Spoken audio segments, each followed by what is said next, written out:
Okay, magandang araw sa inyong lahat. So, hindi tayo makapag-online class ngayon. Sobrang hina pa rin talaga ng internet ko at kinakailangan ko sanang talagang pumunta na doon sa may malakas ang signal. Pero hindi ako makapunta dahil yung laptop ko ay hindi pwedeng tanggalin sa saksakan kasi pag tinanggal sa saksakan, mamamatay siya. Kaya dito na lang ako sa video tutorial na gagawin ko. Para din dito, hindi nyo ma-miss yung ibang mga discussion, at pwede nyo ring balik-balikan o reviewin. So, yung pag-aaral natin ngayon ay tungkol sa tayutay. Alam ko naman na familiar na kayo sa tinatawag nating tayutay. So, napag-aralan na rin ninyo ito sa iba pa ninyong grade level. So, ano nga ba ang tinatawag nating tayutay? Ayun. So, ang tayutay, ito ay isang sinadyang paglayo sa karaniwang paggamit ng mga salita upang gawing mabisa, mataninhaga, makulay at kaakit-akit ang pagpapahayag. So ang tayutay ay isang sadyang o sinadyang paglayo. Ibig sabihin ng sinadyang paglayo ay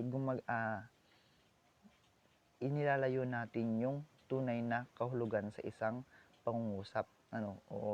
Sa madaling salita, meron siyang nakatagong kahulugan. So, ginagamit natin ito o ginagamit natin ang tayutay upang gawing mabisa, matalinhaga, makulay, at kaakit-akit. So, ginagamit natin ito upang pagandahin ang isang pangungusap o ang isang tayutay. Okay, so ngayon ay tutungo naman tayo sa iba't ibang uri ng tayutay. So, ang una nating tayutay ay ang pagtutulad, o simile sa Ingles. So, ano nga ba ang pagtutulad o simile? So, ang pagtutulad o simile ay paghahambing sa dalawang magkaibang tao, bagay, pangyayari at iba pa. Ginagamitan ng mga salitang tulad ng, katulad ng, parang, kawangis ng, animo, at kagaya ng, at iba pa. So, ang pagtutulad daw ay paghahambing ng dalawang magkaibang tao, bagay, pangyayari, at iba pa. So, ang pagtutulad o simile sa Ingles ay paghahambing ng magkaibang tao, bagay, pangyayari. So, yan yon. Okay. So, kapag nagbabasa tayo o nakabasa tayo ng isang tayutay, malalaman natin na ito ay pagtutulad o simile kung ito ay naglalaman ng mga salitang tulad ng, katulad ng, parang, kawangis ng, animo, kagaya ng. Ayan. Kapag meron tayong nabasang ganyan sa isang tayutay, ito ay tinatawag nating pagtutulad o simile. Okay. So, dito yung mga halimbawa ng pagtutulad o simile. Siya ay katulad ng kandilang unti-unting nauubos. So, andito yung katulad ng. Ibig sabihin, pinaghahambing niya yung isang tao na tinutukoy niya at ang kandila. Ayan. So, ang sinasabi niya unti-unting nauubos ay yung kanyang buhay. Inilagay niya sa isang kandila. Okay. Sunod naman, ang tao ay gaya ng halamang narapat diligin. Ayan. Andito yung gaya ng. Ibig sabihin, siya ay isang tayutay na pagtutulad o simile. So, inihahambing ang tao sa isang halaman. Okay. So, next tayo, susunod na tayutay ay pagwawangis o metaphor. Ayan, pagwawangis o metaphor. So, ano naman ang pagwawangis at metaphor? Isang tuwirang paghahambing na hindi ginagamitan ng mga salitang tulad ng, para ng, kawangis ng, animo at iba pa. So, tuwirang, ito naman ang metaphor o pagwawangis ay tuwirang paghahambing. Tuwirang paghahambing, diretsahang paghahambing. So, ang pagwawangis ay hindi natin, o sabi ito, hindi ginagamitan ng mga salitang tulad ng, parang, kawangis ng, animo at iba pa. So hindi natin siya ginagamitan ng mga salitang ito. Ayan, di natin to ginagamit kapag ang ginagawa natin ay pagwawangis o metaphor. Ibig sabihin nito, diretsahang paghahambing. Hindi tayo gumagamit ng mga ganyan. So, dito yung mga halimbawa. So, halimbawa natin, una nating halimbawa ay, ang ina ni Joshua ay bituing tanglaw niya sa landas ng buhay. Ang ina, so inihahambing dito ang ina ni Joshua sa bituin. Hindi siya gumamit ng gaya ng, katulad ng, kawangis ng, hindi siya gumamit nun. Diretsahan niyang inihambing ang ina ni Joshua sa isang bituin. Kuha? Okay. So, sunod na halimbawa ay si Eugene ay isang ibong humanap ng kalayaan. Inihambing niya si Eugene sa isang ibon. Pero hindi siya gumamit ng kagaya ng, tulad ng. Kaya ang tawag sa kanya ay metaphor o pagwawangis. Okay. Next na tayo sa susunod, yung pangatlo natin ay pagtatao o personification. So ano nga ba ang pagtatao at personification? Ayan. Nagasalin ng talino, gawi, katangian at katangian ng tao sa bagay na walang talino. Pandiwa ang ginagamit dito. So, pandiwa daw ang ginagamit dito o nagsasalin ng talino,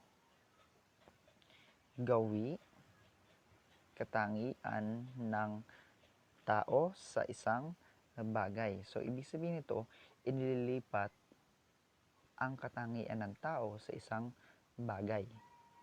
Ayan. So, andito yung halimbawa niya. So, unang halimbawa natin ay, lumuluha ang liham na natanggap ni Carlo. Lumuluha, isa siyang katangian na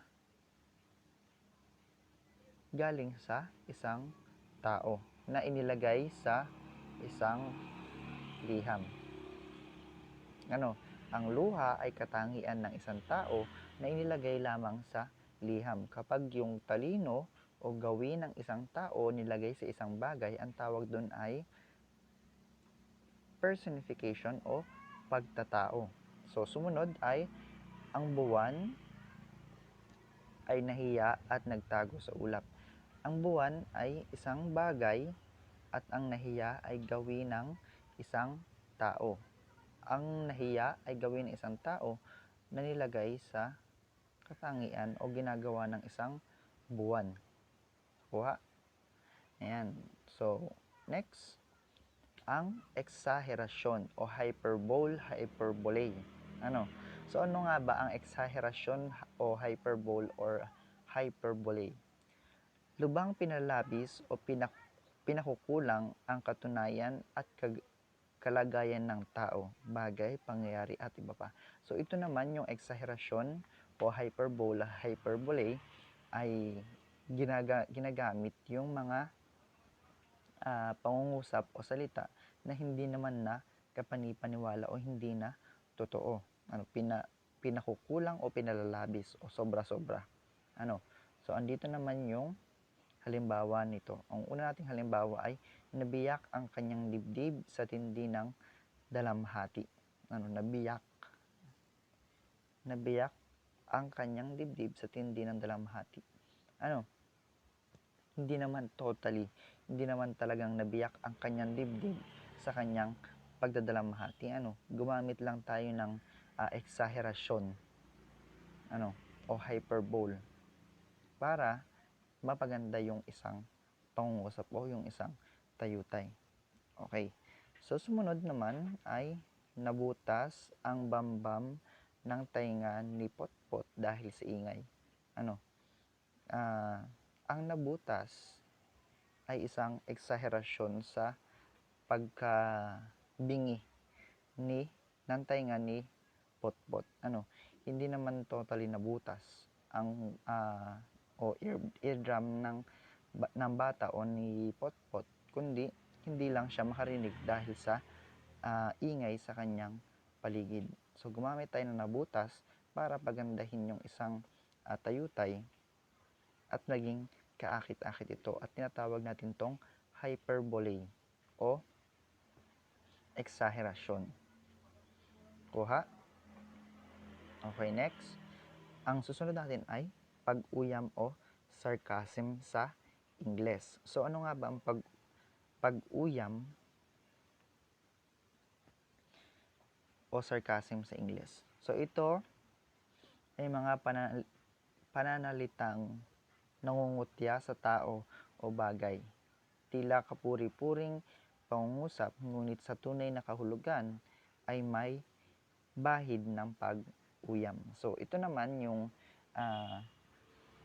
ginagamit natin yung mga salita o ginagamit natin yung ating mga pangungusap sa kabaligtaran. Ano? So, halimbawa, pinupuri natin yung isang tao sa kabaligtaran. Halimbawa natin, nakita mo ang iyong kaklase na maitim dahil nga nag-picnic siya, kahit na may mga module siya, nag-picnic pa rin siya, ano. Ayan. So, dahil nag-picnic siya, hindi natin may iwasan o hindi na may iwasang mangitim. Sasabihin mo sa kanya, ang puti mo naman. Okay.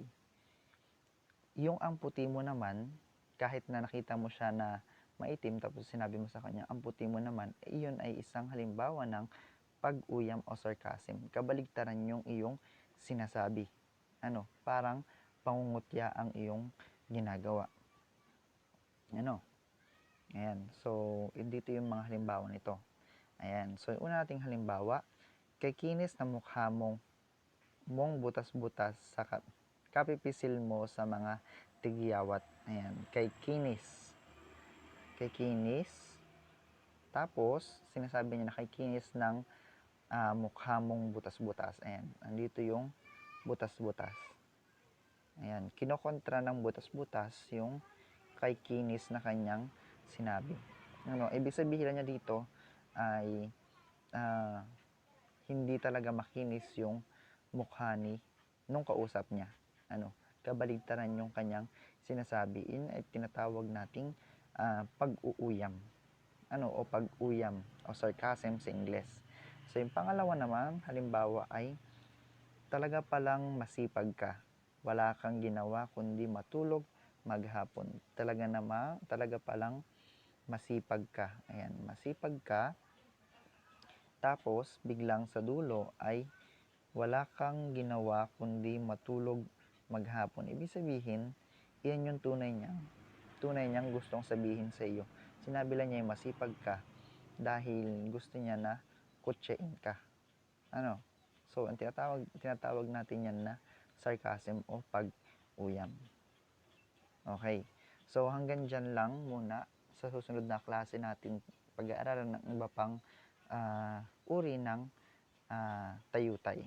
So, meron tayong gawain ngayon. So, yung gawain natin ay gumawa ng dalawang halimbawa ng tayutay na ating natalakay at isulat ito sa isang buong papel. Ito ay kunan ng larawan at ipadala sa aking messenger. Ito ay kinakailangan maipasa sa Sabado ng hapon. Alas 5 ng hapon yan, ha. Ayan. So, sabi dito gumawa ng halimbawa o tigdalawang halimbawa ng tayutay na ating natalakay. So, gagawa daw kayo ng tigdalawang halimbawa ng isang tayutay na ating natalakay. So, 5 yung tayutay na ating natalakay. So, tigdadalawa yun. 2, 4, 6, 8, 10. So, 10 halimbawa yun ng tigdadalawa na sa isang tayutay. Ayan, maliwanag. So, isend nyo sa messenger ko, kunan nyo ng larawan at pakilinawan po yung pagkuha. Tapos, alas 5 ng hapon, dapat alas 5 ng hapon, napasa nyo na, pag nagsobra yan, meron niyang deduction o bawas. So, ito yung halimbawa natin, pagtulad. Halimbawa ng pagtutulad. O, dalawang halimbawa niyan. So, hanggang dyan lang at sana meron kayong natutunan sa ating talakayan ngayon.